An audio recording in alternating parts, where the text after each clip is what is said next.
Magandang hapon mga aga. Yan, hapon na naman dito sa Pacific. Palubog na po ang araw. At tayo ay dating gawin na naman sa mga ginagawa.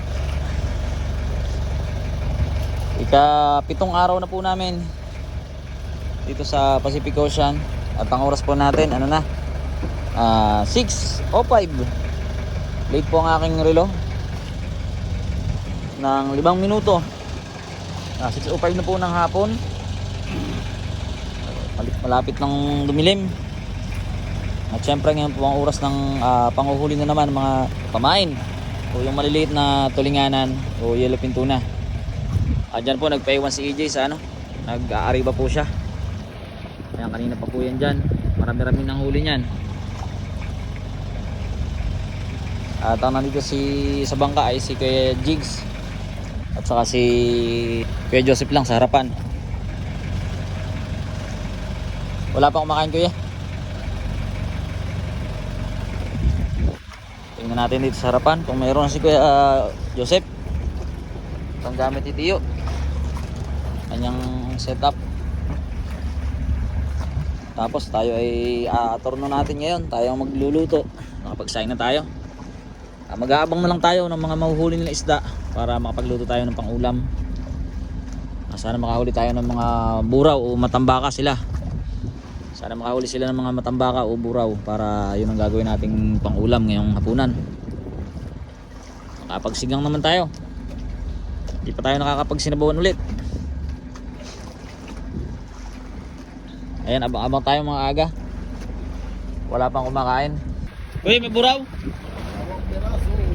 Ayan, pang sigang, baby.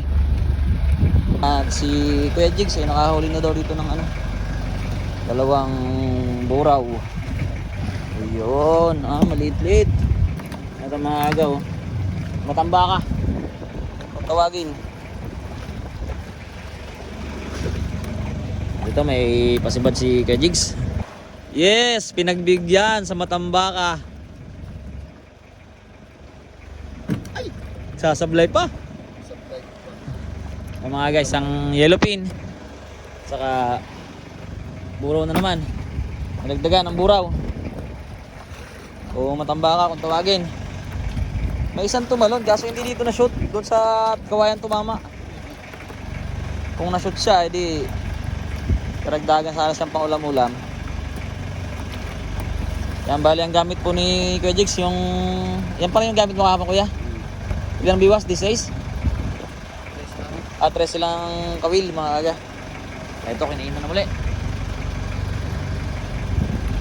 Partida pa yan mga aga. May po yan, may iniindang hindi maganda sa kanyang kiligili. Dahil tinubuan siya ng pigsa sa kiligili mga aga. At talagang siya ay pinapahirapan lalo na sa gabi. Kumikirot. Yun, may ilang piraso mga aga. Yan. Kumikislap-kislap na eh. Ano? Sila pala. Yung isa. Pinakilalim pati. Tingnan natin doon kay Kuya Joseph. Baka nakakadali na siya doon.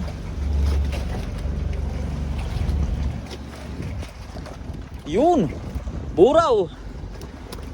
Hay! Talagang matutupad. Matutupad ang nais na sinigang. Nakakapagsigang na tayo. Marami-rami itong mga agaw. Pumuputi-puti pa sa ilalim ay. Halo. Yellowfin tuna po. Ang kasama ng mga matambaka.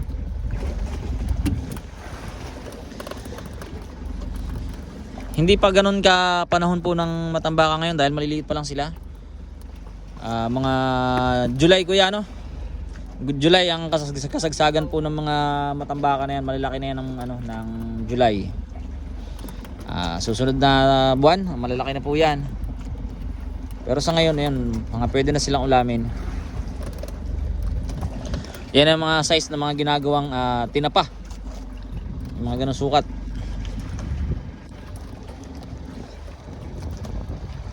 Tingnan natin dito. May pakain muli si Kuya Joseph. Ay, natanggal. Di, meron Kuya. Pumuputi ay. Ayan, pumuputi mga aga sa tubig. Yellowfin. Malalakas talaga yellowfin. At si EJ nandun pa rin sa malayo. Sa trolley. Trolley pa rin siya. umariba siya na mag-isa. At natripan niya na ngayon na mag-ari-ari ba uli. Yung Jigs, marami dyan? Ito. Ilan-ilan. Pero nakakaragdag ng buraw. Meron doon si Kuya Joseph. Meron doon. At talagang matutupad ang sinigang. Buro din doon. Yellowpin yan. Yellowpin. Wala na. Meron pa sa ilalim. Kumikislap-kislap pa yun. Mga aga, hindi natin masyadong mailapit yung ating cellphone dahil baka masabitan. Mahulog pa, hindi natin mahisisi dyan. Babays, ganda ang mangyayari sa atin dyan. Ayun, yellowpin tuna po muli.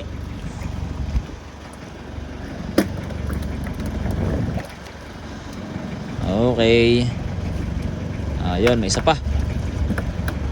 Medyo hindi ganun karamihan mga kaagang kumakaing isda dito, pero marami po siyang kawan.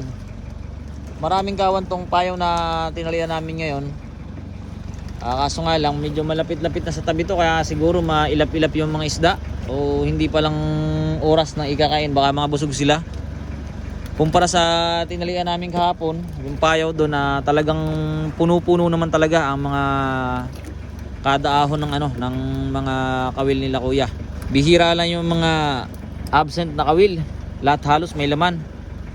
Doon sa payaw namin tinalian kahapon. Magandang kain ng isda doon. Ilang ahon lang kahapon mga aga, talaga nakita nyo. Kung mapanood po nyo sa aking mga i-upload na video. Ilang ahon lang ay talagang kalahati halos yung yung container na yan, kulay blue. At syempre yung mga tinuyong ni Kuya Jigs, yan yung kahapon ng mga tinuyo niya. Mas tuyong-tuyo na siya ngayon. Kahit sa hangin lang natutuyo yan ay. Yata, marami yata. Bante. Abante. Naariba. Naariba muli mga aga.